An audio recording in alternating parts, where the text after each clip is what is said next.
Assalamualaikum warahmatullahi wabarakatuh dan salam sejahtera. Pada malam ini saya terpanggil untuk berkongsi ilmu tentang keikhlasan dalam perjuangan. Mudah untuk menyebut keikhlasan, tetapi sukar untuk memahaminya. Menurut seorang pakar motivasi, Dr. H.M. Tua menyatakan bahawa untuk mencapai keikhlasan mempunyai tahap-tahap tertentu. Bukan mudah untuk kita mencapai keikhlasan, tetapi kita teguh dan percaya, yakin akan diri sendiri, maka kita akan dapat merasakan nilai keikhlasan.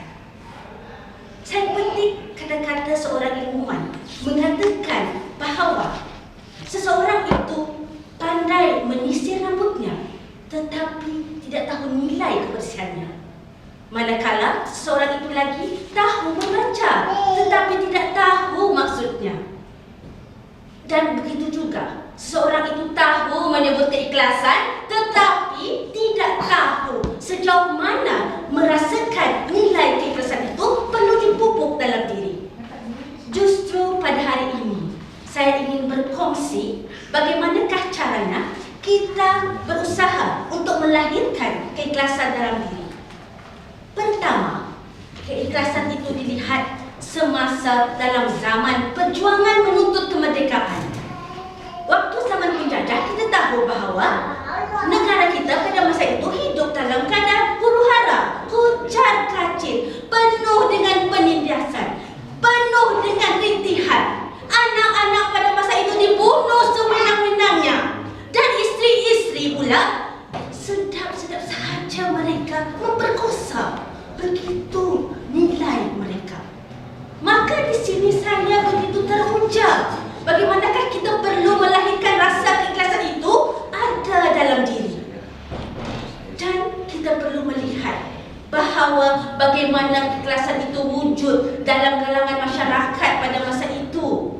Yang akhirnya apabila penindasan itu berlaku semakin berleluasa, maka keikhlasan itu wujud untuk memperjuangkan kemerdekaan. Dan buktinya, keikhlasan itu kita dapat lihat bagaimana apabila rakyat pada masa itu tidak seperti zaman sekarang. Mereka sanggup berkorban harta maupun nyawa. Betapa banyak insan yang terkorban semata-mata untuk menuntut kemerdekaan.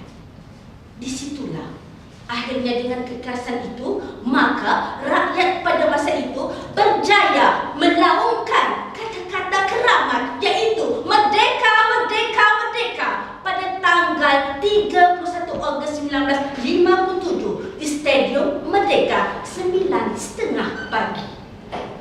Seterusnya, saya ingin berkongsi, saya panjangkan lagi huraian tentang keikhlasan ini melalui bagaimana keikhlasan itu perlu wujud di alam baru ini. Sebut sahaja tentang alam baru begitu mengasyikkan.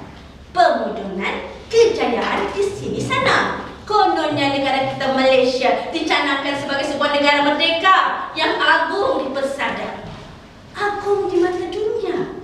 Walhal sedarkah dalam mengejar kejayaan itu, rakyat Malaysia lupa akan erti keikhlasan. Keikhlasan semakin lenyap. Bagaimana saya mungkin akan lebih bangga kononnya apabila di mana-mana sahaja pihak kerajaan maupun swasta sama-sama melakukan slogan selangkah ke hadapan, kononnya. Tetapi sedarkah dalam mengejar selangkah ke hadapan itu, nilai-nilai murni itu semakin lenyap. Keikhlasan itu tidak ada dalam diri individu itu sendiri. Cubalah kita renungkan.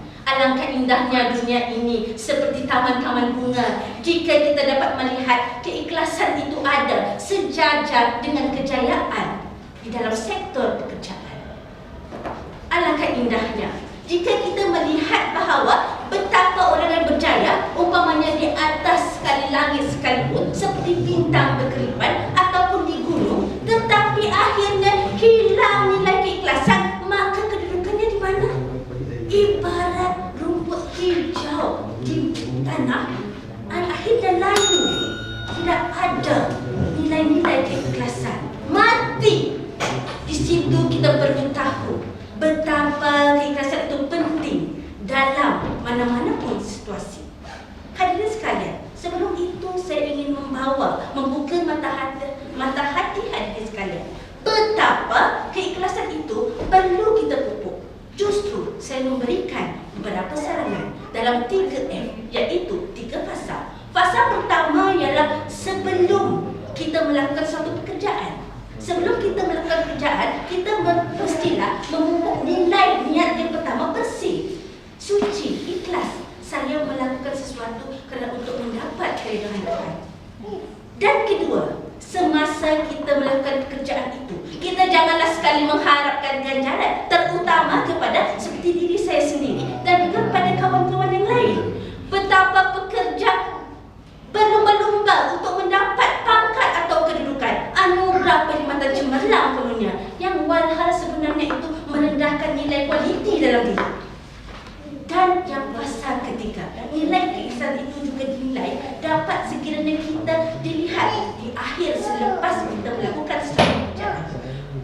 Biasanya apabila kita melakukan sesuatu pekerjaan, kita merasa puas, dan ada kalanya kita tercicir pada masa itu, hilang segala amalan kita. Kerana pada masa itu kita mula bangga apabila melihat gambar kita memegang piala besar ataupun mendapat sijil pengiktirafan anugerah perkhidmatan cemerlang.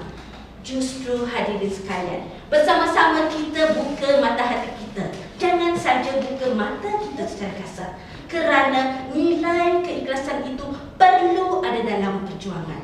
Perjuangan dalam kehidupan demi masa depan. Perjuangan untuk anak-anak kita, juga seterusnya perjuangan bangsa. Akhirnya hadirin sekalian, marilah kita bersama-sama mengamalkan nilai keikhlasan dalam diri. Bab kata, di mana ada kemahuan, di situ ada jalan. Sekian, terima kasih. Mohon undur diri.